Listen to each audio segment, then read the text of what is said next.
अपरमित परमवीर्यं तरुणतरतुर्या लालनलीलां नमो जगदखिल पालनां मंगलमणिनिधां सज्जनवनचन्द्रादिलां नमो चतुर्चित चकोर चंद्रा आत्मनवो नरेन्द्रा श्रुतिसार समुद्रा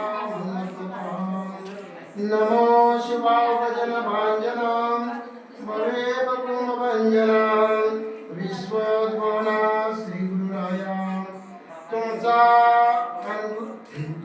अनुग्रहे गणेशो जय देविया पुला सौरस्व तै सरस्वती प्रवेशो बाळकाती जी दैविकी उदार वाचा जय उदेशु देना विकाराचा तैन वर्ष सुधाब्दीचा धावलाभी जी आपल्या स्नेहाचे वागेश्वरी जरी मुक्याते अंगीकारी तो वाचस्पतेशी करी प्रबंधोला हे शोधित वाजावरी झळके क्या पन्न करू माता पार्वती तो जीवची परितुके म्हैशी एवढे महिन्याचे करणे तेव्हाच्या वळेवानुमी कवने काय सूर्याची अंगा उठणे लागत असे केवता कल्पतरुवरी पुलराम काय सेहेनी पाहुणे लोक क्षीरसागरा ऐसा कवने वासिका श्वास देव चंदनाते कायशी चर्चावे अमृताते केवते रंधावे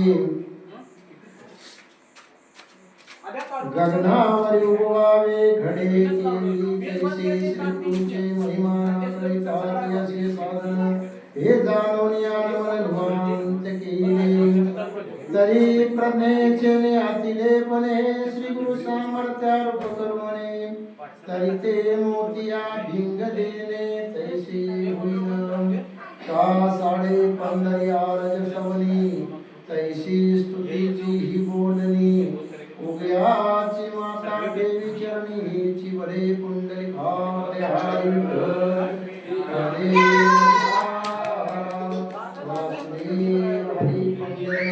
भगवान की जय मौली ज्ञानेश्वर महाराज की जय जगत गुरु तुकाराम महाराज की जय जय जय समर्थ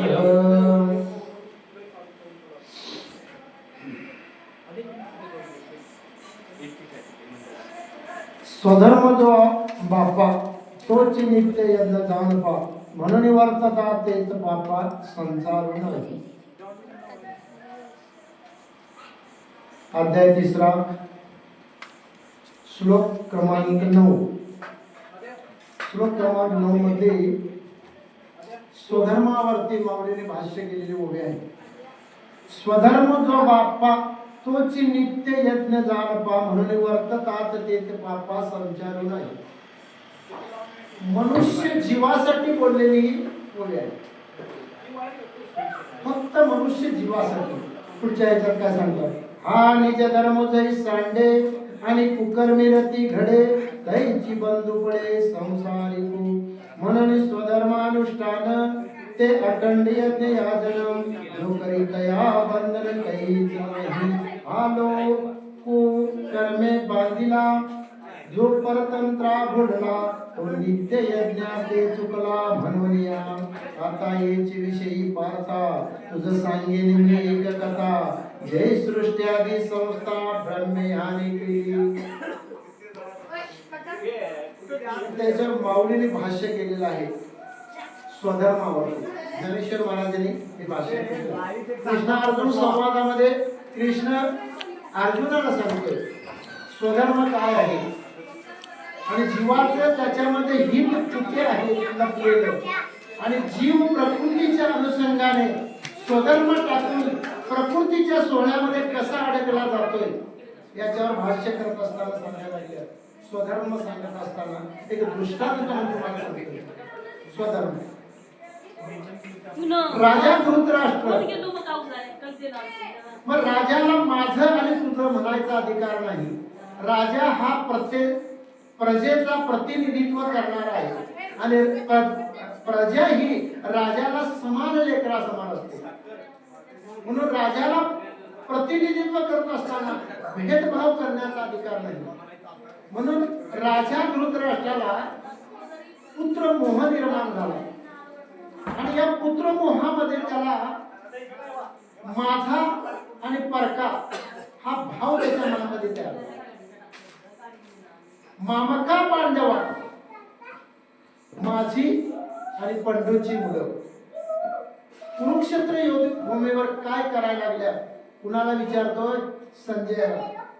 मग आता हा माझा आणि परका हा त्याच्यामध्ये भेद तयार झाला आणि हा अभेद ज्या वेळेला माणसाकडे येतोय त्यावेळेला त्याच्या पाठीमागे लोभ लपलेला असतो. हा लोभाचं कारण काय असेल तर इंद्रियांच्या विकारांचं साधन. आपल्याकडे इंद्रिय आहेत आणि इंद्रियांचा विकार आणि इंद्रियांचा विकास ज्या वेळेला आपण करायला जातो त्यावेळेला स्वधर्म हातातून निघून जातो. हीच अवस्था धृतराष्ट्राची झाली. मग धृतराष्ट्राला पंडूच्या मुलाला प्रथम पुत्र युधिष्ठिर याला युवराज बनवायची वेळ आली. आता पंडूच्या पुत्राला युवराज बनवायचं म्हटल्यानंतर माझा पुत्र दुर्योधन युवराज होऊ शकत नाही. पण धर्मसंकट त्याच्या पुढे ठेवलं गेलं. शकुनी मामानं दुर्योधनाला युवराज बनवण्यासाठी सगळी षडयंत्र तयार करून ठेवली आणि या षडयंत्रामध्ये सभेमध्ये त्यानं आपलं बहुमत दाखवलं आणि बहुमताने दुर्योधनाला युवराज करायचा निर्णय देण्याची वेळ आली बहुमताने. पण त्याच वेळेला अगोदरच्या दिवशी पितामह भीष्माने धृतराष्ट्राला सांगून गेले होते तू राजा आहेस आणि प्रजा ही तुझी लेकरं आहे. न्याय करणं हा राजाचा धर्म आहे आणि राजाने धर्माने न्याय करावा, न्याय नीतीने न्याय द्यावा हे सांगितल्यानंतर धृतराष्ट्र अडचणीत आला आणि शकुनीनं पितामह भीष्म निघून गेल्यानंतर एकांतात धृतराष्ट्राला सांगितलं तू युधिष्ठिराला राजा घोषित केलास की मी कुठल्याही परिस्थितीत युधिष्ठिरालाच नव्हे पंडूच्या 5 मुलांचा वध करू शकेल. मी माझी कूटनीती खेळल्याशिवाय राहणार नाही. आता इकडे धर्मसंकट आहे कुणावरती? धृतराष्ट्रावरती. पण राजा असून सुद्धा सेनापती आहे, सैन्य आहे आणि प्रजा आहे, पण त्याला एका लोभाने काय केलं? अधर्माकडे वळून नेला. पुत्र लोभाने त्यानं अधर्म करायला सुरुवात केली. सभा भरलेली आहे, सभेमध्ये सगळे राजे बसलेले आहेत. जनता काय बोलते हे गुप्तहेराने येऊन सांगितलेले आहे आणि जनतेचा पूर्ण कौल आहे राजा युधिष्ठिरानं भावी राजा व्हावं. जनतेच्या कौलाप्रमाणे राजा धृतराष्ट्राला घोषित केला भावी राजा. आणि शकुनी आणि दुर्योधनाने षडयंत्र करायला चालू केले. स्वधर्म सांगायला लागले. मनुष्य स्वधर्म सोडून लोभाच्या पाठीमागे का जातो याच्यावर मला भाष्य करा.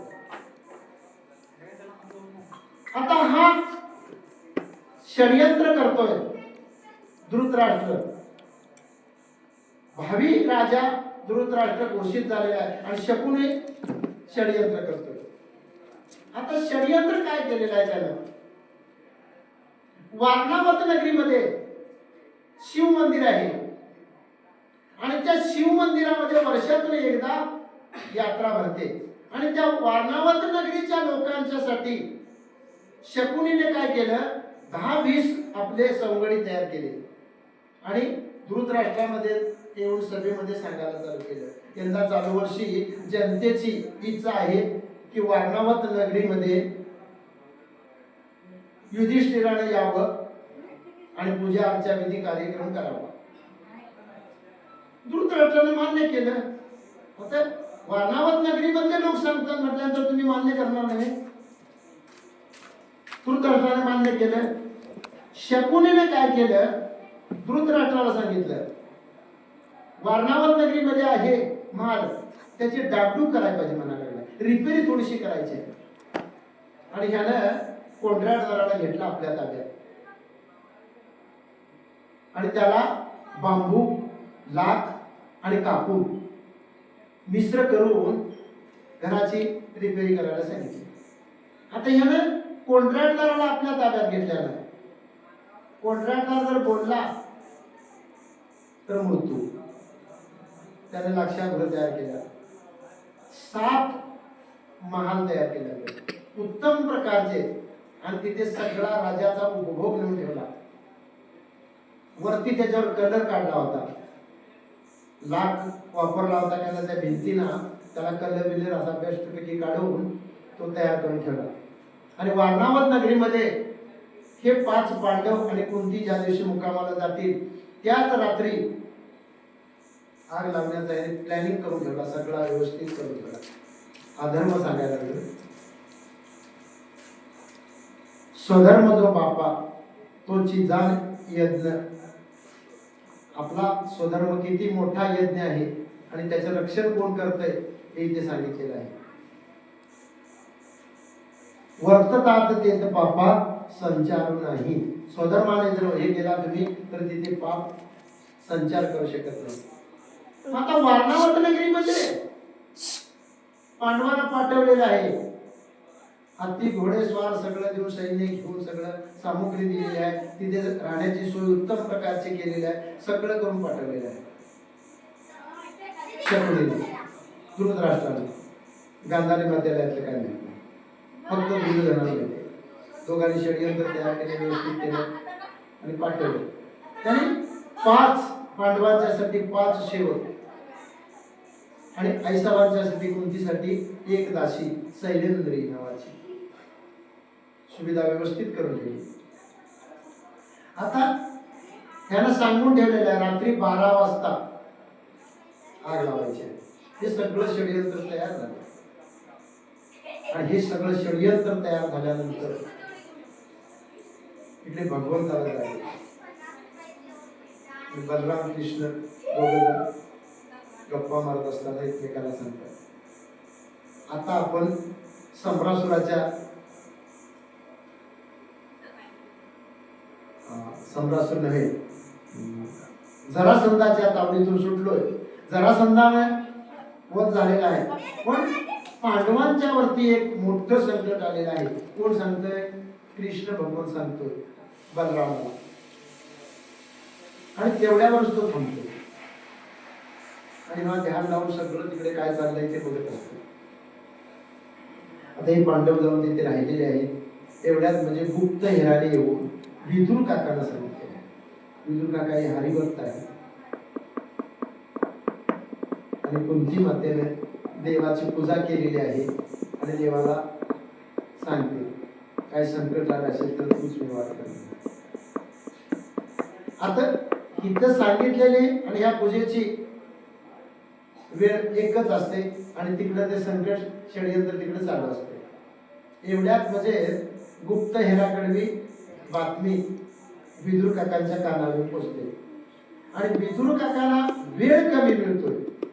आता विदुर काकांनी काय करायचं? एवढ्या वेळेत विदुर काका हस्तिनापूरचा सेनापती पद भूषवतात आणि सेनापतीकडे गुप्तहेर असतात. आज तुमच्या राज्यामध्ये जसे गुप्तहेर आहेत मंत्र्यांच्याकडे, तशा प्रकारे राजाच्या ठिकाणी गुप्तहेर असावेच लागतात. आणि त्या गुप्तहेराने येऊन सांगितल्यानंतर विदुर काकाने विश्वासू आपली 5 माणसं घेतली. त्यांना घोडे दिले, कुदळ पावडं दिले, मुठ्या दिल्या आणि नदीच्या तीरापासून लाक्षापुरापर्यंत भुयार खंडाला सांगितलं. आता या भुयारातून आतमध्ये खंडत जायचं. तिकडे नावाडी तयार ठेवलेला आहे आणि इकडे आतमध्ये पांडवांच्याकडे जाताना याने काय केलं, तिघांनी मिळून आपला त्या गुप्तहेराने वेश बदली करून त्याच्यातूनच साहित्य जमा करणारे अशा पद्धतीने वेश करून त्या केलेलं. आतमध्ये गेल्यानंतर रात्रीची वेळ 12ची झाल्यानंतर हे सगळे झोपल्यानंतर ते सगळेजण एकमेकाच्या गप्पा करतात. काय भाग्य आहे बघा म्हणाले, आज यांचं मृत्यू दारात येऊन थांबलेला आहे आणि हे स्वस्थ झोपलेले आहे. ते एकमेकाच्या चर्चा करतात आणि हे ऐकतात. आणि त्यातला पहिल्यांदा ती सैरंद्री नावाची दासी असते का ना, तीच आवड करतात. नंतर एका एकाला मारतात आणि मारल्यानंतर जाग येते त्याला. आता इथे गडबला झाला असेल तर त्या खोलीत असेल ठिकाणी गडबला झाल्यानंतर इकडे जाग येते आणि पहिल्यांदाच येतोय तो भीम येतोय आणि त्याला उचलतोय आणि आपण आणि छातीवर गुडघा ठेवून सांगतो. तो सेवक म्हणतोय, भीमदादा थांबा, भीमदादा थांबा, मी तुमचा मारेकरी नाही आहे, मी तुमच्या हितासाठी आलेलो आहे, मला तुमचं हित सांगायचं आहे. पण भीमदादा रागाने बुद्धी बाजूला सरकल्यानंतर विवेक विसरून जातात आणि एवढ्यात म्हणजे विजू काका येतात. आपल्या धर्मराजा येतोय, अर्जुन येतोय, नकुल सहदेव येत आहे, कुंती माता येते, सगळेजण येतात आणि धर्मराज म्हणतात, थांब भीमा, तो काय सांगतोय ते आपण ऐकूया. त्याच्या मनामध्ये काय आहे तर तो सांगायला लागला ते आपण फक्त ऐकायचं आहे. आणि हे ऐकायसाठी बसल्यानंतर त्याने सांगितलं, आता हे जे मेलेले आहेत हे शकुनी आणि दुर्योधनाचे इथे ठेवलेले लोक आहेत आणि यांना मारलो आम्ही, ते तुमचा घात करणार आहे म्हणून आम्ही त्यांचा वध केला. त्यावेळेला भीमदादामध्ये याला पुरावा काय प्रमाण आहे तुझ्याकडे. त्यावेळेला तो सेवक उठतोय, त्याच्याकडे चाकू असतो, म्हणजे येथून एका भिंतीचा ढिपळा काढून दाखवते. बघा म्हणतो ते घर कसं बांधलेलं आहे, याच्यामध्ये लाख वापरलेले आहे, लाख कापूर आणि बांबू वापरलेले आहे आणि हे षडयंत्र आहे. दुर्योधनाला राजा भावी करायसाठी, हा तुमचा वध करण्यासाठी केलेलं हे षडयंत्र आहे. आणि मग त्याला आपल्याकडे असलेलं विदू नकाचं पत्र काढून दिलं आणि ज्या वेळेला ते पत्र पांडवांनी वाचलं त्यावेळेला वेळ कमी आहे म्हणाले आपल्याकडे. आज आता विदू काकाने दिलेले पुरावा मिळाल्यानंतर म्हणाले वेळ कमी आहे आणि त्याने इकडून भुयार खंडाला चालू केलं, लाक्षापुरातून भुयार खंडाला चालू केलं आणि तिकडून कामाठी लावून चालू होतं. दोघांनी एकत्र आले रात्री 12च्या दरम्यान आणि बरोबर 12ला यांचं घराला आग लावण्याचं टायमिंग ठरलं होतं आणि त्याच वेळेला त्याने सांगितलं होतं, आपण चुडी पुणेला ड्युट्या करतो की अशा प्रकारच्या ड्युट्या करून सगळे तयार होते का, जरी त्यातून बाहेर येतील तरी त्यांना तिथे बाहेर येऊ द्यायचं नाही, अशा पद्धतीचं सगळं सैन्य ठेवलेलं होतं. पण परमेश्वराची लीला अशी आहे, देव तारी त्याला कोण म्हणते. भगवंताचा पांडवांच्या घरात राहण्याचा सततचा कार्यक्रम आहे. द्वारकेचा राहणा पांडवा घरी. आता मला जरा सांगा, कृष्ण भगवंत पांडवाच्या घरात राहत असतील तर त्यांचा वध होऊ शकेल का? मग आपण अधर्मामध्ये काय करतोय, विवेक विसरतोय आणि विवेक ज्या वेळेला आपला बाजूला जातो का ना, तेव्हा आपल्या बुद्धीमध्ये किडाळ तयार होते, लोभाचं, आणि त्या लोभापोटी आपण विवेक विसरतोय आणि अधर्म करायला पुढे धजावतोय. आता हा अधर्म केवढा मोठा आहे. 5 पांडव आणि कुंती माता सरळ एकाच वेळी जाळून भस्म करायचे आहेत आणि आता ही परिस्थिती अशी झालेली आहे. त्यांनी सांगितल्याप्रमाणे आवाज काढला पक्षाचा आणि त्याच वेळेला त्यांनी आग लावली त्या लक्षात. हे सकुनीचं अधर्म कार्य कसं आहे ते सांगायला लागले. म्हणून धर्माने वर्तन करत असताना पाठीराखा कसा आहे ते ओळीमध्ये सांगितलेलं आहे. स्वधर्म जो बापा तोच नित्य यज्ञ जाणतो. तुमचा स्वधर्म जो आहे तो तुमचा नित्य यज्ञ आहे. म्हणून वर्ततात पापा संचारू नाही. म्हणून तुम्ही जर सतत स्वधर्माला जर सहाय्य करत असतील तर पापाला तिथे जाता येत नाही. आणि या पांडवांचा सतत यज्ञ चालू होता, नाम यज्ञ, म्हणून तिथे पाप जात नव्हतं. आणि शकुनीचं आणि दुर्योधनाचं षडयंत्र उघडं पडत होतं. का? पाप असतं. मला सांगा, कचऱ्याची टोपली आणि दुधाचं भांड, तुम्ही काय ठेवशील कचऱ्याच्या टोपलीत? कचरा ठेवणार तुम्ही, आणि दुधात भांड्यात पाहे पा दूध पवित्र आणि गोड, आंबेरुणी गोचिवड अशुद्ध सेविते. अहो गोचडे काय करतात? दूध खातात का ती? अहो दूध खायला काय व्हायला पाहिजे? वासरू व्हायला पाहिजे, नसेल तर मालक व्हायला पाहिजे. ही गोचडे तिथेच असतात. ती काय केले ते पाप खातात. म्हणून दुधाचं भांड जर असेल तर त्याच्यात दूध ठेवलं जातं आणि कचऱ्याचे टोपले असेल तर कचरा ठेवला जातो. तसंच शरीर हे आपलं आहे आणि कर्मानुसार याच्यामध्ये पाप आणि पुण्य ठेवले जाते. पांडवांच्याकडे पुण्य ठेवलेलं होतं आणि कौरवांच्याकडे पापच ठेवलेलं होतं. लोभा कारण, लोभ, काम, क्रोध आणि लोभ हे भजन मार्गीचे मार्ग आहेत आणि हे जीवाचे 3 वैरी आहेत.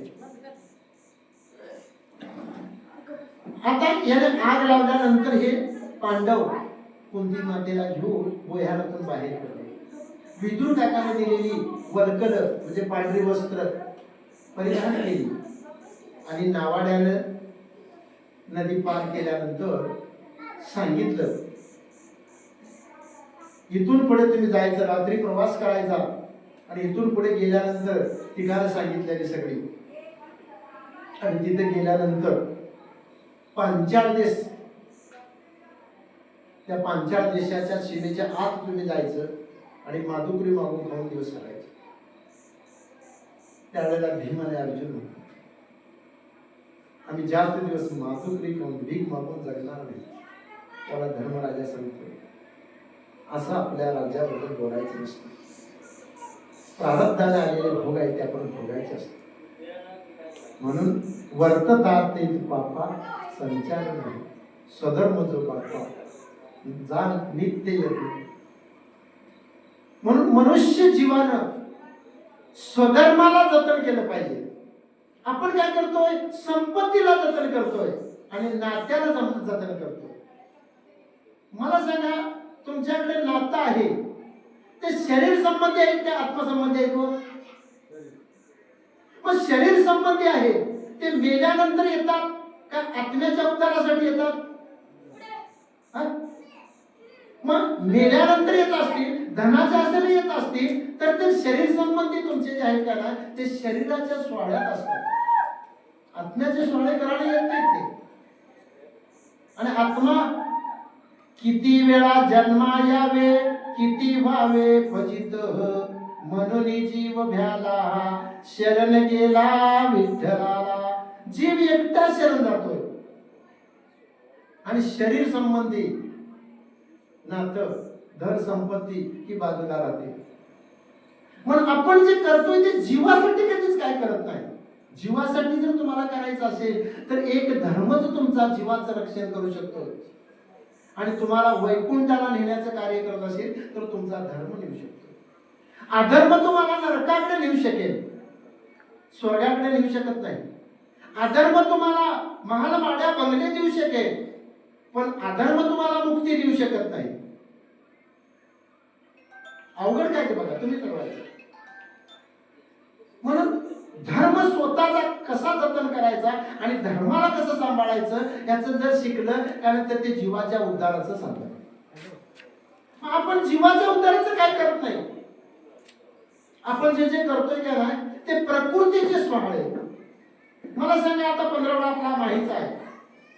तुकोबाराने पण सांगितलं का नाही, हेंदरी शेंदरी दैवते कोण पूजित होती भूते घेते, तिथं रडती आपल्या हिता सीते मागती अवदान, ऐसा नवे आमचा बाप बळ्या माझा पंढरीराव. तुकोबाराने सांगितलं मी. मग मला सांगा 15 दिवसात जे चाललंय का नाही ते कोणाचा कार्यक्रम आहे हो? आगोरी. मग मला सांगा आगोरी जर करत असाल का ना तर ही आगोरी कोण पुजवतोय? कुणी पुजवायचे असतात? इथे माऊलीने कुणाला एक फर्क केलेला नाही. तुम्ही वारकरी असाल नसाल वगैरे काय नाही, इथे फक्त जीवाचा विचार चाललेला आहे. पण जीवाच्या उद्धारासाठी जर जात असेल तुम्ही तर नाथ बाबा काय म्हणायला लागले? शेंदूर फासोनी धोंडा पाया पडती पोरे रांडा, ऐसा कैसा तुमचा देव घेतो दुसऱ्याचा जीव. सांगा की माऊली काय म्हणते? सर्वागटी राम देहा दे एक सूर्यप्रकाश छत्र रश्मी. मग मला सांगा दुसऱ्याचा जीव घेणं आणि या प्रकृतीच्या विषयांसाठी ते खाणं नक्की सांगा हे उद्धाराचं साधन आहे का? घाण खातात तिथे काय म्हणते? एक उदाहरण देतो तुमच्यासाठी. नक्की सांगा व मधमाशी काय आणते? मग काय आनंदी आनंद चालला असेल नाही बातमी कळाल्यानंतर. शकुनी दुर्योधन टाळ्या वाजवायला लागले. शकुनी धृतराष्ट्राजवळ खोटं खोटं रडायला लागलाय आणि गांधारी मातेला चक्कर आलेले आहे. आईचं काय? आईजवळ कधीही भेदभाव नसतो आणि आईकडे भेद आणि भावाने जे बघतात का नाही त्याला कर्मदरिद्री म्हणतात. वाईट म्हटलेलं नाही वेदानं, कर्मदरिद्री म्हटलेलं आहे. का? शास्त्र का म्हणतंय कर्मदरिद्री? आई माझा गुरु, आई कल्पतरू, आई ज्ञानाचा सागरू. 3 पदव्या दिलेल्या आहेत आईला. मला सांगा 9 महिने पोटात वाढवायचं, दूध पाजायचं आणि 15 वर्षे लालन पालन करायचं आणि शेवटी बाळाचं जखम झाली आलं तरी आईनं दुःख करायचं. इतकं कोमल हृदय असतं ते आईकडे असते. प्रथम गुरु कोण आहे व जीवाचा? कल्पतरू का म्हटलं असेल? जे जे इच्छा करावं ते प्राप्त होते म्हणून कल्पतरू म्हटलेलं आहे. सांगा ज्या वेळेला आपल्याला बोलायला येत नाही त्यावेळेला जे इच्छा करावं ते देते ती कोण आहे? आईच आहे. आणि प्रथम ज्ञानाचा गुरु जो कोण होतो ती कोण आहे? हाताला धरून चालवणं आणि बाहेरच्या प्रबोधनापासून बाळाला संरक्षणाला ज्ञान देणं याच्यापासून स्वाग लागतो. याच्यात पडलं तर बुडून मरता येतंय, पाण्यात पडलं तर मरता येतंय आणि बैलाच्या जवळ गेलं तर मारतोय बैल, म्हशीकडे गेलं तर म्हैस मारते, विंचूकडे गेलं तर विंचू चावतोय. हे जे ज्ञान देणारे आहे ती प्रथम गुरु कोण आहे? मग या गांधारी मातेचं हृदय कोमल होतं, आईचं कोमल होतं, ते द्रवळलं आणि बातमी कळाल्याबरोबर तिला चक्कर आली, घोळ आली, ती पडली आणि हे तर टाळ्या वाजवतात.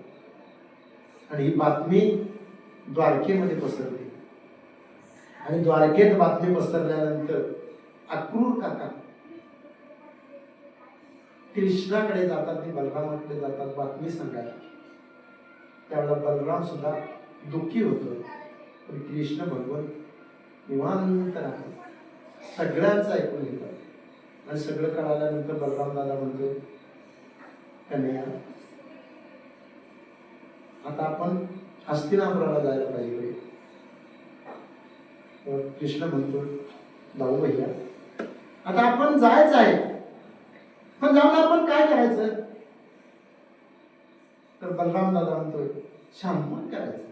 त्यांच्या घरात दुःखाचा डोंगर पसरलेला आहे, त्या घरात जाऊन शांतवन करायचं म्हणतोय. त्याला आमचे भगवंत म्हणतात जाऊ भैया अरे पांडवांचं दुःख करणारे कोण आहे इकडे द्वारके हस्तिनापुरातले? अरे पांडवांचं दुःखच करणारे कोण नाही तर शांतवन कुणाचं करायचं?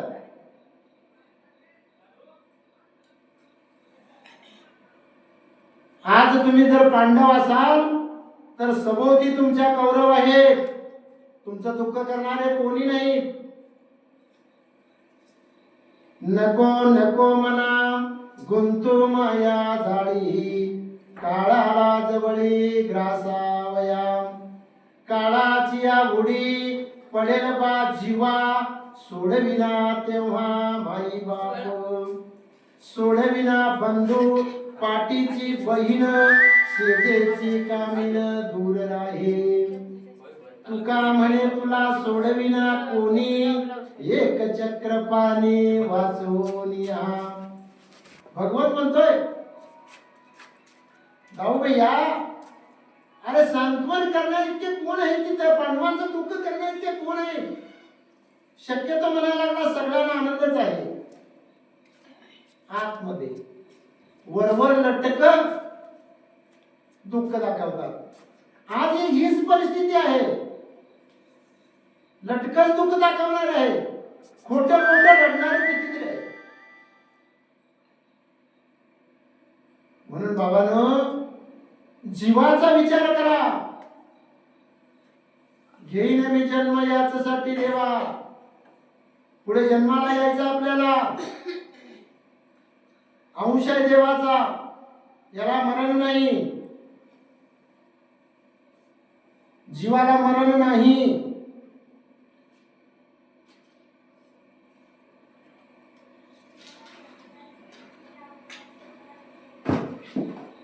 हा जीव सतत जन्माला येणार आहे. दुसऱ्या अध्यायामध्ये सांगितलं.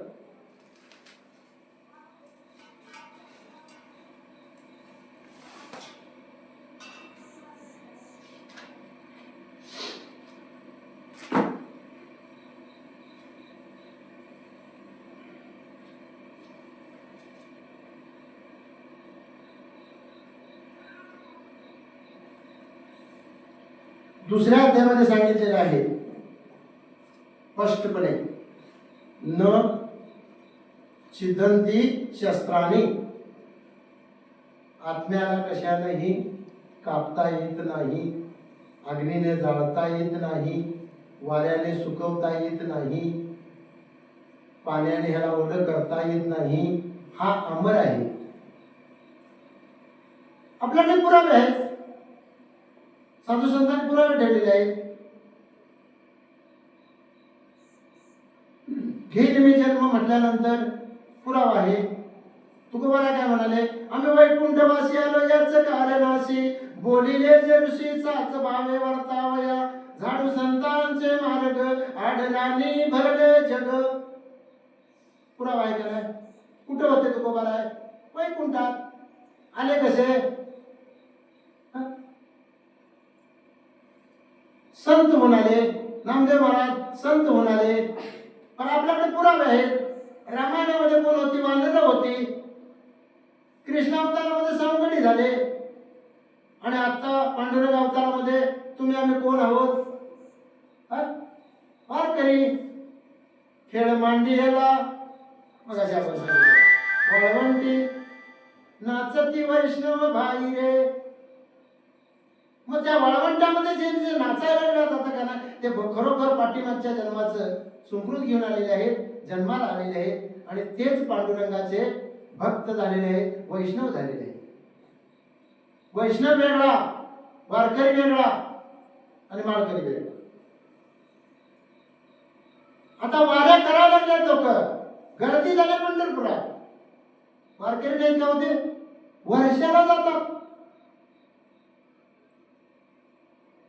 पण वैष्णव होण्याला शास्त्र सांगायला लागले, पतिव्रते जैसा भरतार ऐसा अम्मा नारायण, आपुला तो देव एक करुणी घ्यावा, येणे विन जीवा सुख नोहे. मग वारीला जायला लागल्यात लोक, वारकरी व्हायला लागल्यात, पण देव आपला केला का हो त्यांनी? आपुला एक देव करुणी घ्यावा केलाय का? आपुला देव करून घेण्यासाठी समर्पण व्हावं लागतंय, देवाला समर्पण व्हावं लागतंय. म्हणून ते पतिव्रतेचं उदाहरण का दिलं? तिला पती बिगर जगातलं कोणी आपुला तो एक देव करुणी घ्यावा. पतिव्रते जैसा व्रतार ऐसा अम्मा नारायण. अशा प्रकारे आपण त्या देवाचेच झालो पाहिजे. आणि देव माझा, देव माझा, मी देवाचा, ती पदवी आपल्याकडे बहाल झाली पाहिजे. आणि ही पदवी आपण घेऊन नाचलं पाहिजे. मग त्या जीवाचा उद्धाराचं साधन तुमच्या हातात येते. मग या जीवाचा उद्धार झाल्यानंतर तुम्ही म्हणशीला काय आहे, तर जीवाकडे पुण्य पाहिजे. तुम्ही काय म्हणते साहेब, आला गेला, रिकामी आला रिकामी. जीव रिकामी येत नाही आणि रिकामी जात नाही. सरळ तुम्ही संगीतकार आहे सा, बहुत संस्कृताची जोडी म्हणून विठ्ठल आवडी. संस्कृत म्हणजे काय हो, पुण्य आहे. जव पुण्याची पावटी सरे तव येऊ लागती माघारे मृत्यू लोका. पापात्मक पापे नरका जायचे, पुण्यात्मक पुण्य स्वर्गा जायचे. पुण्य असेल तर तुम्हाला स्वर्गात जाता येत आहे. पंडुराजाच्या चरित्रामध्ये उदाहरण सांगितले. पंडुराजाच्या चरित्रामध्ये पंडुराजाचा देहावसान झालं आणि पंडुराजा स्वर्गवासी झाला. आणि स्वर्गात गेल्यानंतर पंडुराजाला राजांच्या पंक्तीत बसता आलं नाही. का? स्वधर्मात कमी पडलेला होता म्हणून राजाची पंगत मिळाली नाही. आता या राजाच्या पंक्तीत बसायचं म्हटल्यानंतर खिन्न मनाने बसलेल्या पंडुराजाकडे नारद मुनी गेलेले विचारलं, तुम्ही उदासीन का दिसता? त्यावेळा पंडुराजाने सांगितलं, मी अकाली मृत्यू झाल्यामुळे यज्ञ करू शकलो नाही, म्हणून हे मोठे मोठे जे राजे आहेत त्यांच्या पंक्तीत मी बसू शकलो नाही. माझी मुलं जर यज्ञ करतील आणि पुण्य मला जर देतील तर मी यांच्या पंक्तीत बसू शकतो. नारदाने येऊन पांडवांना सांगितलं आणि पांडवांनी राजस्वी यज्ञ करायचा ठरवला. आता या राजस्वी यज्ञामध्ये अधर्म कसा येतो ते तुम्हाला सांगतो आणि धर्म कसा येतो ते सांगतो. आता राजस्वी यज्ञ करायचा आहे, यज्ञाची पूर्ण तयारी झाली आणि यज्ञाच्या पूर्ण तयारीमध्ये सगळे राजे बाजूने बसलेले आहेत आणि कृष्ण बलराम येतात आणि विचार चालू होतोय, अग्रपूजा कोणी करायची? यज्ञाला बसवायचा तर अग्रपूजेचा मानकरी कोण पाहिजे? नाही. तुमच्याकडे तुमच्या मुलाचं लग्न करायचं असेल, वास्तू करायची असेल, सत्यनारायण करायचं असेल तर यजमानी तुम्ही पहिल्यांदा निवडताय. कोण पाहिजे तिथे यजमानी? तसं पांडवांनी कृष्ण भगवंताला अग्रपूजेचा मान द्यायचा ठरवला आणि एवढ्यात शिशुपाल खवळला आणि कृष्ण भगवंताला शिव्या द्यायला लागला.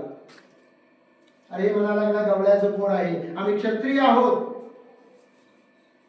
आणि क्षत्रियाला ठेवून म्हणायला लागले, गवळ्याच्या पोराची तुम्ही पूजा करताय, हा गाई धुणारा गाई चारणारा. कोण म्हणतोय? शिशुपाल. शिशुपाल कोण आहे? कृष्णाच्या आत्याचा मुलगा. हा जन्माला आला त्या वेळेला ह्याला 6 भुजा, 4 भुजा 3 डोळे. आणि ऋषी मुनीने याचं भविष्य सांगितलं, ज्याच्या दृष्टीने याचा डोळा बंद होईल आणि 2 भुजा गळून पडतील त्याच्याच हाताने याचा मृत्यू होईल. अधर्म आणि धर्म,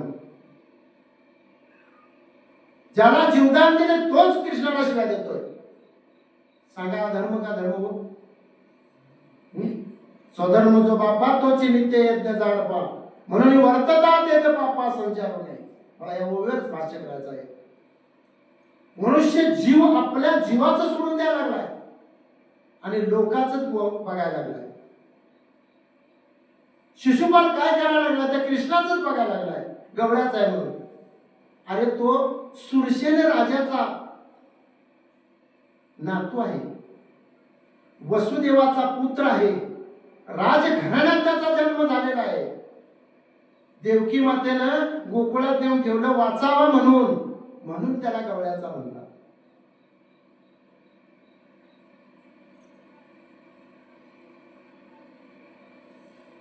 माझा गवळ्याचा, आपण बी गवळ्याचा विश्वास ठेवायचा का हो?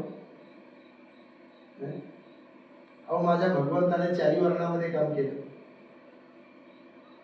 कुरुक्षेत्रावरती गीता सांगितलं तेव्हा ब्राह्मण होते, युद्ध केलं तेव्हा क्षत्रिय होते, गायी धुतल्या तेव्हा शूद्र होते, आणि राजवैभव सगळं चालवण्यासाठी जे केलं कार्य त्याच्यामध्ये ते वैश्य होते. जनतेसाठी काय काय लागतंय ते बघायसाठी होते. तेव्हा भगवंताने 4 वर्णात काम केलंय. तुम्ही आम्ही काय करू नये. ब्राह्मण, क्षत्रिय, शूद्र आणि वैश्य मृत्यूलोकामध्ये हे 4 वर्ण आहेत. त्याच्याप्रमाणे पथ्य सांगितलेले आहे प्रत्येकाला. ते नंतर विषय सांगेल. शिशुपालाने ज्या वेळेला शिव्या द्यायला चालू केलं तेव्हा बलराम दादा खवळले. तेव्हा कृष्ण भगवान बोलते, बलराम जाऊ भैया थांबा, आम्ही आमच्या आत्याला वचन दिलेलं आहे. त्यावेळेला तुम्ही साक्ष होता. ज्या वेळेला त्याचा 3रा डोळा गळून पडला, 2 भुजा गळून पडल्या, तेव्हा आमची आत्या पदर पसरून आमच्याकडे आली होती. त्यावेळेला त्याचे 100 अपराध सहन करण्याचे मी वचन दिलेले आहे. अजून त्याचे 100 पूर्ण झालेले नाही. आता याचे 100 पूर्ण झाल्यानंतर भगवंताने सुदर्शन सोडला आणि त्याचा वध केला, आणि त्याच्या देहातून जो आत्मा निघाला तो कृष्ण भगवानच्या त्या विलीन झाला. काय कारण होतं? काय कारण होतं? रावण कुंभकर्ण, शिशुपाल वज्रदंत. हा शिशुपाल वैकुंठातले हे 2 जण जय आणि विजय आहे. आणि ह्यांना देवाने त्याच वेळेला सनकाधिकाने शाप दिला तेव्हा सांगितलं होतं, मी तुम्हाला अवतार कार्यामध्ये उद्धार करेन म्हणून. ही कथा फार मोठी आहे, ती नंतर कळते सांगते. आता शिशुपालाने इथे अधर्म केला का धर्म केला? हो, अधर्म.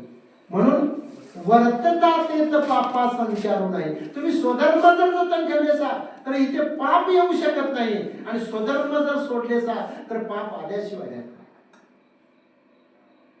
माऊली या ओवीचं हे सांगितलेलं आहे. म्हणून मी तुम्हाला सांगितलं, कृष्ण आणि अर्जुनाच्या संवादामध्ये ही ओवी आहे 9व्या श्लोकामध्ये. स्वधर्म जो बापा तोची नित्य यज्ञ जाण.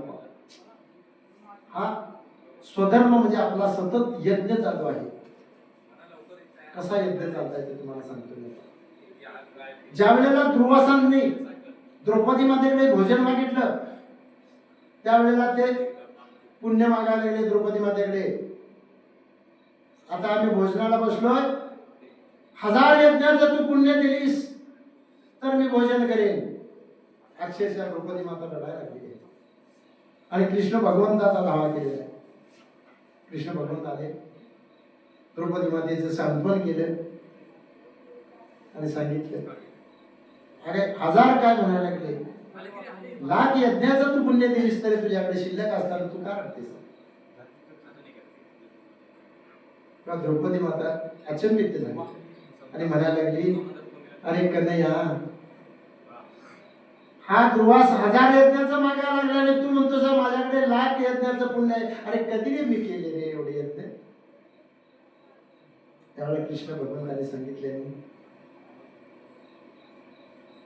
तुझे किती यज्ञ झाल्यात त्याची गणती मला करता येत नाही, पण 1000 यज्ञाचं पुण्य त्याला पाणी ग्रहण करणे अर्पण करू. जा म्हणाला, मी आहे. आणि विचारलं तर सांग, दुर्वासाला सांग ना. नाम घेता वाट चाली यज्ञ पावला पाऊली. आता सांगा तुम्ही, आम्ही जर नाम घेत चालला, रामकृष्ण हरी विठ्ठल केशवा सतत चाललेला आहे. आता सांगा, प्रत्येक पावलाला तुम्ही नाव घेतले सर, कधीतरी तुम्ही पावलं मोजून चालता का? हो, कुणाला तरी याची गणती करता येते का? नाम घेता वाट चाली यज्ञ पावला पाऊली. असे किती यज्ञ द्रौपदी मातेचे झाले ते तिलाच माहित नाही. आणि तिने 1000 यज्ञाचं पाणी ग्रहण केली आणि दुर्वासा जीवन गेले. म्हणून मनुष्य जीव स्वधर्माने ज्या वेळेला चालतोय त्यावेळेला त्याच्या पावला पावलाला यज्ञ होतोय. म्हणून स्वधर्म जो बापा तोची नित्य यज्ञ जाण पहा, म्हणून वर्तता तेत पापा संचार नाही. आणि त्या ठिकाणी पाप येऊ शकत नाही. म्हणून प्रत्येक जीवानं फक्त काय सांभाळायचं असेल तर स्वधर्म. मग जीवाला अज्ञानपण असल्या कारणाने त्याला स्वधर्म कळत नाही. आणि स्वधर्माची व्याख्या तयार करत असताना चौकट तयार केलेली आहे. पहिली चौकट म्हणजे आपल्या जीवनात येणारी शक्ती आणि योग माया जी भगवंताची आहे ती म्हणजे स्त्री. ती आई रूपाने पहिली आली, दुसरी बहीण रूपाने आली, तिसरी पत्नी रूपाने आली आणि चौथी मुलगी रूपाने कन्या रूपाने आली. या चारही ठिकाणी धर्म एक आहे का अनेक आहे हो? नाही, चुकीचं बोलताय तुम्ही. आईच्या ठिकाणी वात्सल्य आहे, बहीण, पत्नी, मुलगी. पृथ्वी मोलापेक्षा बी जी पुण्य तुम्हाला बाहेर घेऊन जाते ती कन्या आहे. तुम्ही कन्यादान करताय तेव्हा शास्त्र सांगायला लागले. आणि जगाच्या बाजारात पुरुष रडतो तो फक्त त्याच दिवशी, इतर दिवशी पुरुष रडलेलाच नाही. कितीही कठोर हृदयाचा बाप असू दे, पण तो ज्या दिवशी कन्येचं पाणी ग्रहण करतोय त्याच दिवशी तो रडतोय. अक्षरशः जनक राजा रडलेला आहे. वैराग्य पुरुष. तुमची आमची काय करता? मग हे चार ठिकाणी चार प्रकारे धर्म सांगितले गेले. चिकन एक आहे, मूर्त्या बदल आहे. सांगा याच्यात काय आहे? पृथ्वी आकाश तेज वायू आणि जल, रजोगुण तमोगुण सत्वगुण, 9 मास, नाक डोळे कान ही इंद्रिय सगळी समान सगळी आहे. पण तिथे धर्म वेगळा वेगळा सांगितला आहे. म्हणून वर्तता तेत पापा संचारू नाही. भणीच्या गल्ल्यावरती जर डोळा ठेवून जर गेला पाप आल्याशिवाय राहत नाही. आणि तेच पाप तुम्हाला नरकाकडे नेल्याशिवाय राहत नाही.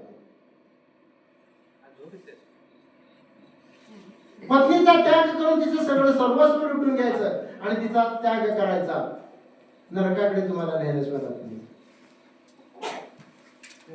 ती बिल्डिंग बांधणाऱ्या आईला जर तुम्ही बघत नसाल तर तिथे पाप आल्याशिवाय राहत नाही. आणि आया मायाची आशा करणाऱ्या भणीला जर तुम्ही जवळ करत नसाल तर तिचा आत्मा कळकळल्याशिवाय राहत नाही. चारी ठिकाणचा धर्म वेगळा. आता हा पुरुषासाठी झाला असेल, नारीसाठी तसाच आहे. पहिल्यांदा ती जन्मास येते तेव्हा बाप असतो, पाठीशी भाऊ असतो, उपवास झाली की पतिदेव असतो.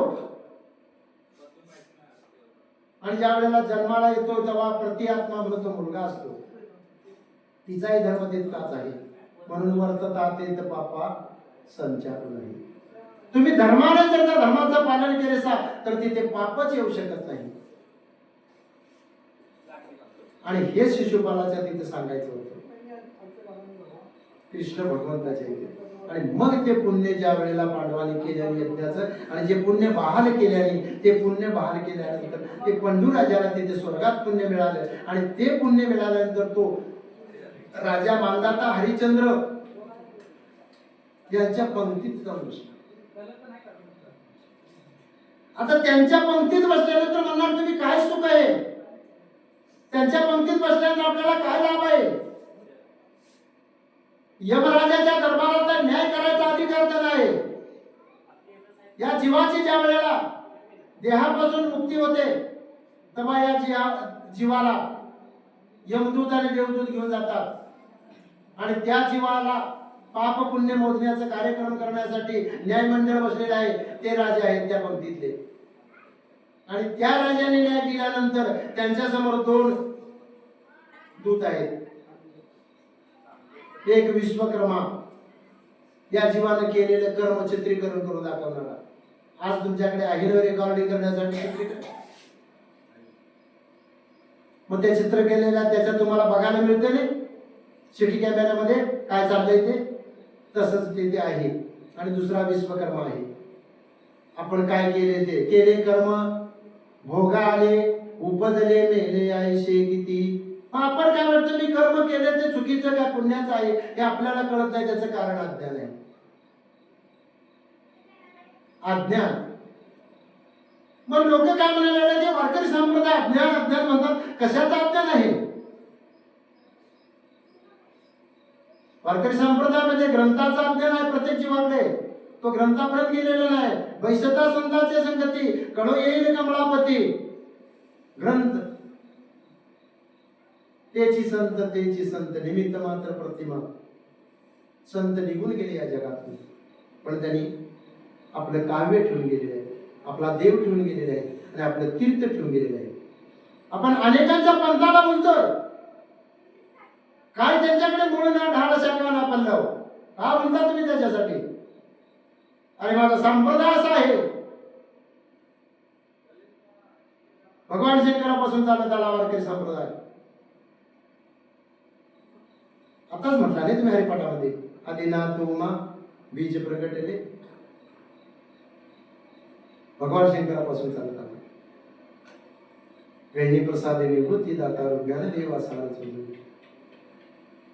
ज्ञानदेवे रचिला पाया तुका झाला शे कळस.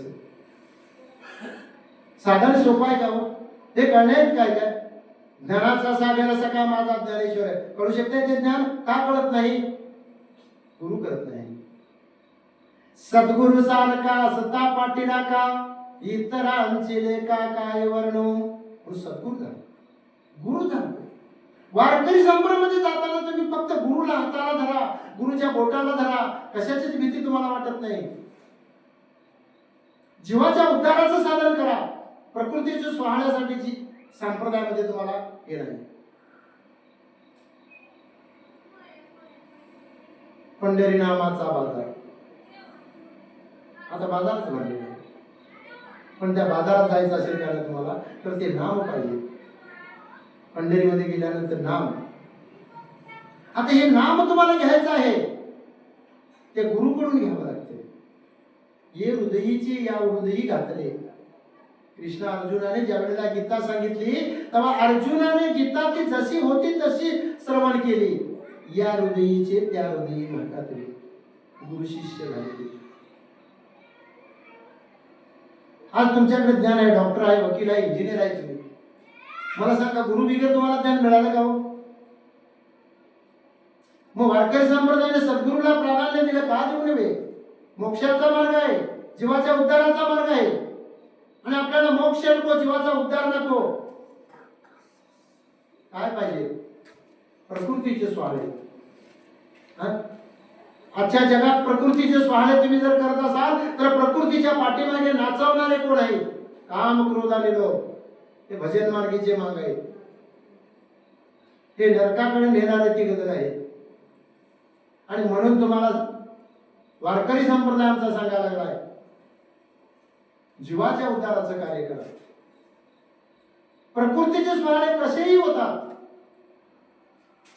उदाहरण सांगतो तुम्हाला. मेल्यानंतर जर या प्रकृतीला शिदोरी मिळत असेल लाकडे मिळत असतील कापडे मिळत असतील खांदेकारी मिळत असतील मडकं मिळत असेल हार मिळत असतील गुलाल मिळत असेल सगळं साहित्य मेल्यानंतर मिळत असेल जिवंतपणे का मिळणार आहे?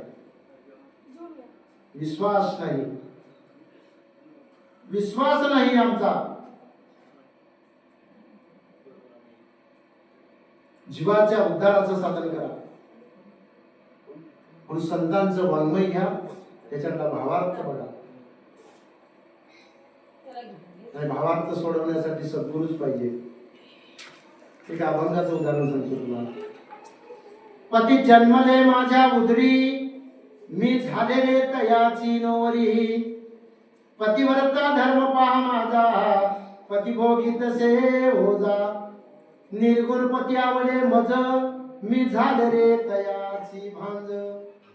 काय कळेल बा मला अर्थ? काही करू शकत नाही.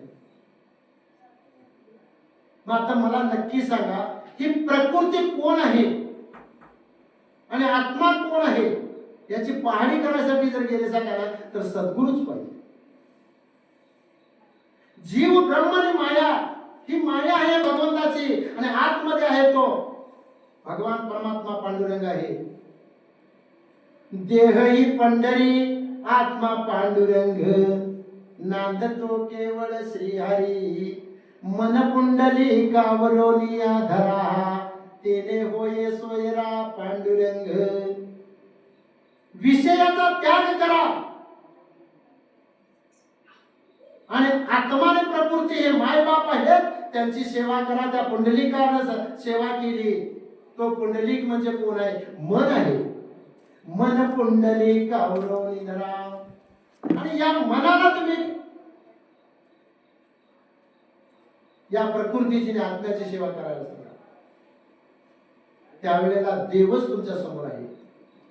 देह ही पंढरी आत्मा पांडुरंग. म्हणून सगळीकडे कुठे जर गेले सांगायला तर स्वधर्मच सांगितला जातो. स्वधर्म कसा आहे? पुंडलिकाने काय केलं हो? पांडुरंगासाठी केला होता का आई वडिलांची सेवा केली? आज आम्ही पंढरपूरला सगळे चाललोय आणि सोहळे करायला लागलोय. आई बापाला काय नको आहे हो? त्यांना फक्त माया पाहिजे तुमची, आणि त्याने जी दिलेली आहे ती परत मागतात. हे चालते बोलते होते तोपर्यंत त्यांनी भरभरून माया तुम्हाला दिलेली आहे आणि त्यातली थोडीशी द्या म्हणतात. पण आम्ही तिथंच बिघडतोय. कुठं?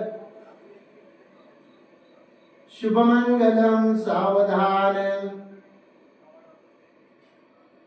या शब्दाला रामदास स्वामी पळून गेले. काय कारण? ही माया आहे. आणि ह्या मायेत आता जर मी राहिलो तर माझ्या जीवाचा उद्धार होऊ शकत नाही. म्हणून गेले.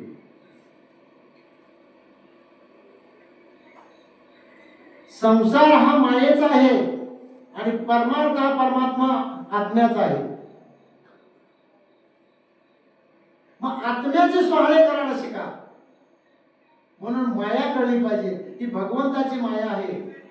की हरीची योग माया, हिची ब्रह्मादिकान कळेशर्या, सेजे निजमुनी भरतार, अवघे निर्मियले जगदंबर. ही भगवंताची माया आहे आणि ह्या मायेला ओळखलं पाहिजे. तेव्हा जीव कळतोय आणि जीवाच्या आणि मायेच्या मध्ये असणारं ब्रह्म कळतंय. आणि जीव ब्रह्म माया कळाली का नाही की आपल्या जवळ सुख शांती आणि समाधान वैराग्य नांदू शकते, भक्ती नांदू शकते. आणि त्याच्यासाठी सांगितलं स्वधर्म.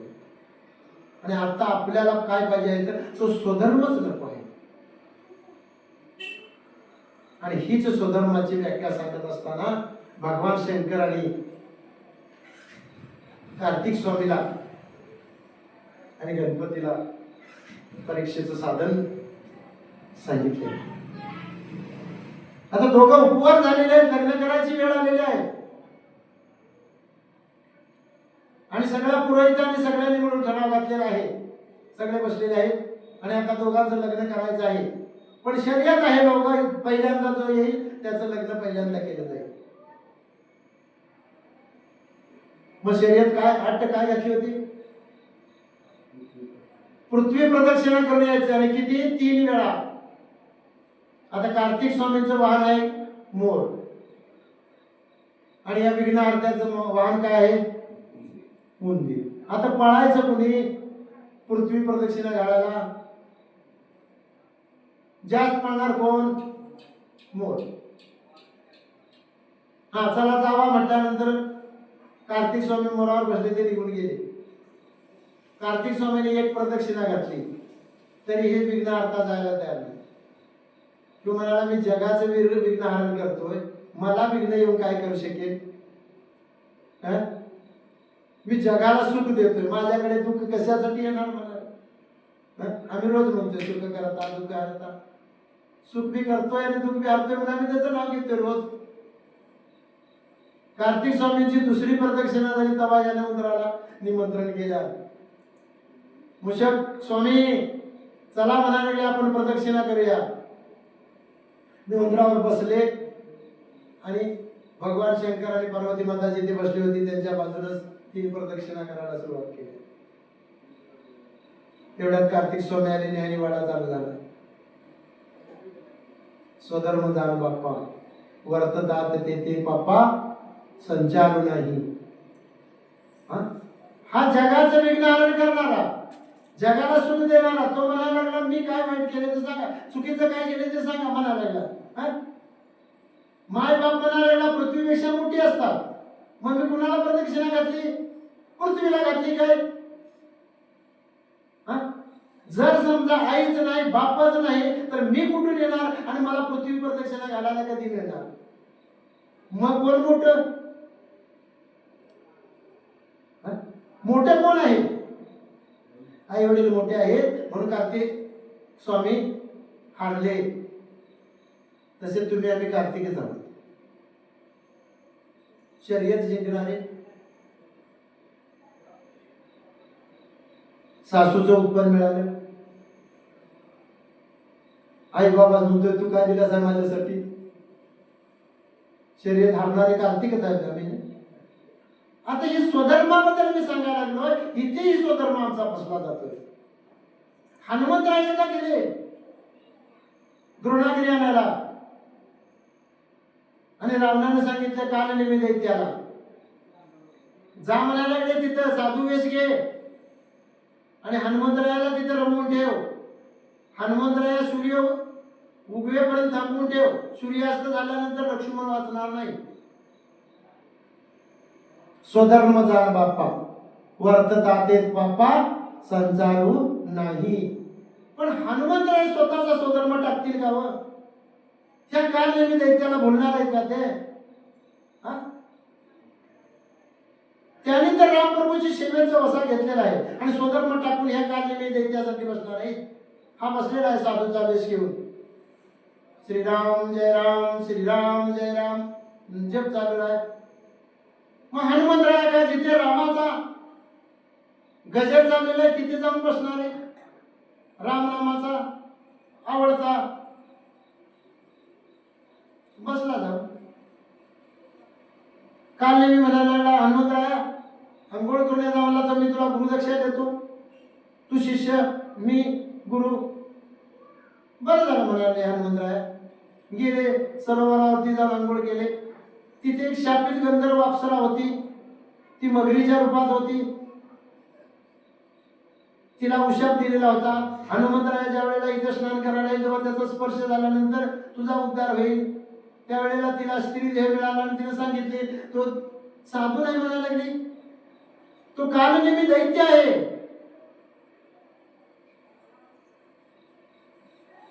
हनुमंतराय आले, अंघोळ करून आले आणि गुरु महाराज म्हणाले जरा पायाचं दर्शन द्या. हनुमंतरायाने त्याचा एक पाय हातात धरला, एका पायावर पाय ठेवला आणि एक पाय वर उचलला. तो कालनेमी म्हणाला अरे हनुमंता काय चाललंय काय चाललंय? हनुमंतराय म्हणाले स्वामी गुरुदक्षिणा देतो म्हणाले. दिली गुरुदक्षिणा. स्वधर्म जाण बाप्पा वर्ततात ते पापा संचारू. आता कालनेमी जरा मला सांगा, स्वधर्म करायला गेला होता काय पाप करायला गेला होता? मग आजच्या जगात आम्ही कोण आहोत?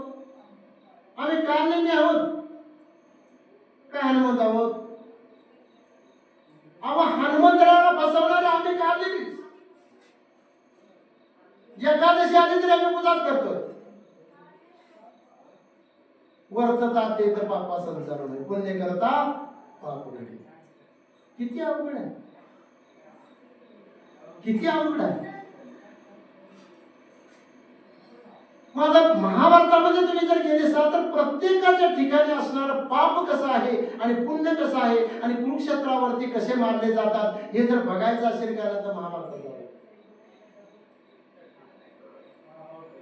स्वधर्म जाण बाप्पा वर्ततात तेथे पापा संचारू नाही. पितामह भीष्माने प्रतिज्ञा केलेली आहे उद्या पांडव निक्षत्रिय करेल म्हणून. अर्जुन निवांत झोपलेला आहे. आणि द्रौपदी माता जाऊन विचारते, अरे तिकडे पितामह भीष्माने म्हणाले प्रतिज्ञा केलेली आहे आणि तुम्ही 5:05 म्हणायला लागले निवांत झोपलाय. ते म्हणाले आमचा पाठीराख असताना आम्हाला भीती करायची गरज काय? आम्ही कुठे थोडं युद्ध करायला लागलो? त्याच्या जीवावर तर आम्ही युद्ध करतोय.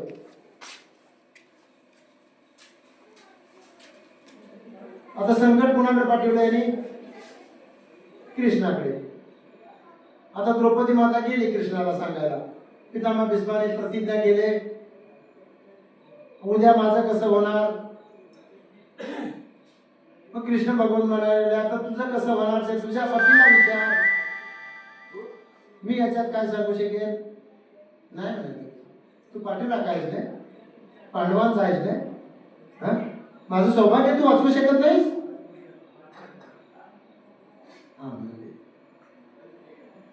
केलं पाहिजे. मी पाठीला काय म्हटलं तर केलंच पाहिजे. मग आम्ही देवाला पाठीला काय कधी केला आहे? स्वधर्म झाला बापा. आमचा स्वधर्म काय? देवाला पाठीला काय करायला पाहिजे का? आम्ही रोज देवाकडे रडत आहोत.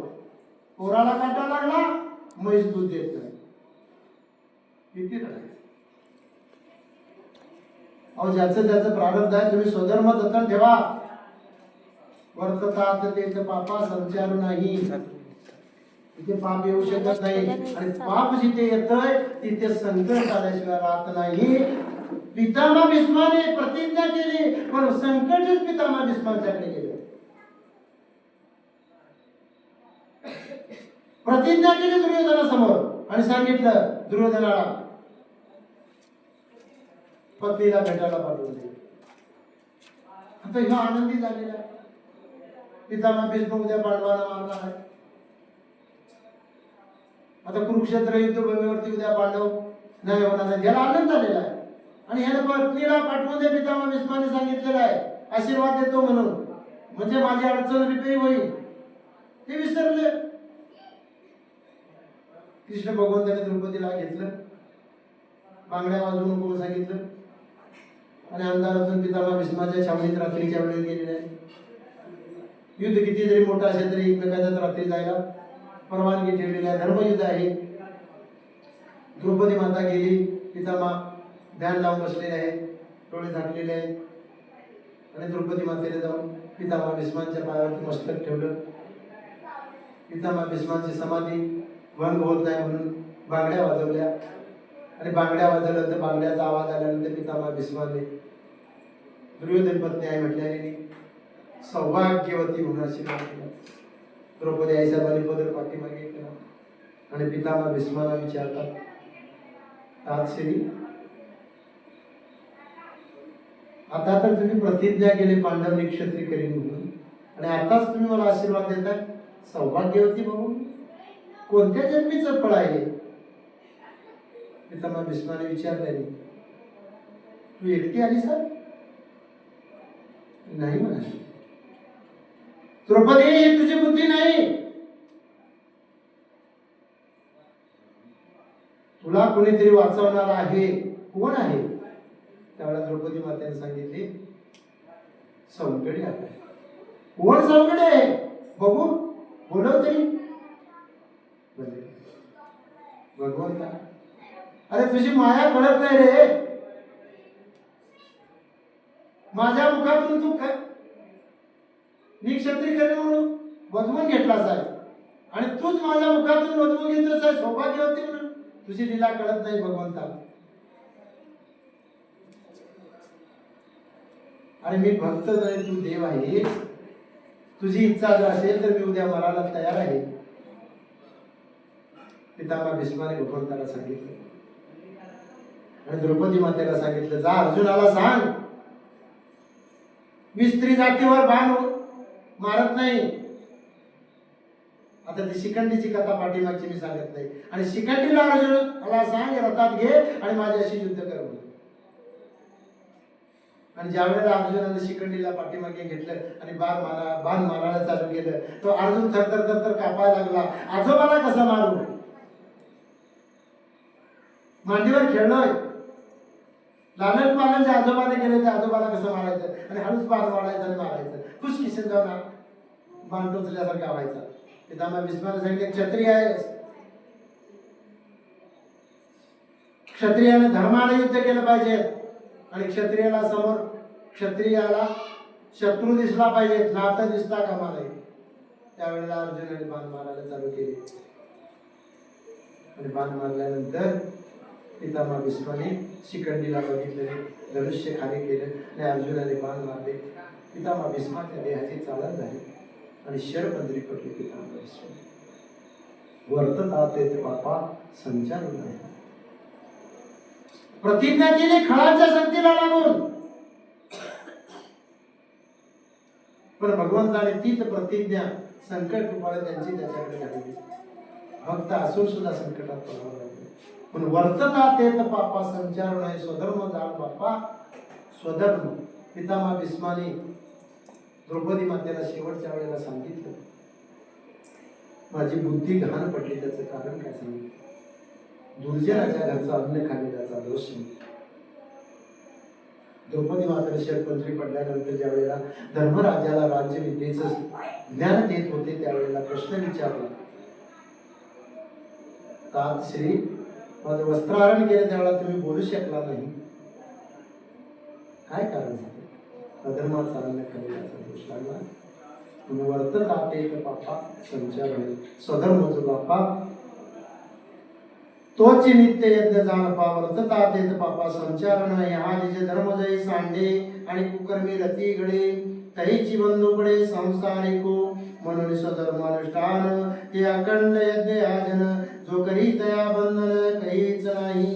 हा लोक कर्मे बांधिला, जो परतंत्रा भुलला, तो नित्य यज्ञात चुकला. म्हणून आता याचे विषयी पाहता तुझं सांगेन मी एक कथा, जे सृष्ट्यादी स्वस्ता ब्रह्म्याने केली. देवतांतरान वजावे, हे सर्वता काही न करावे, तुम्ही स्वधर्म यज्ञ जावे अनायासे. देखा स्वधर्माते भजाल, तरी कामधेनु हा होईल, मग प्रजा होऊन सांगेल तुम्हाते. ब्रह्मदेव प्रजेला सांगायला लागलाय, तुम्ही स्वधर्म जतन ठेवा, मग तो कामधेनु होईल.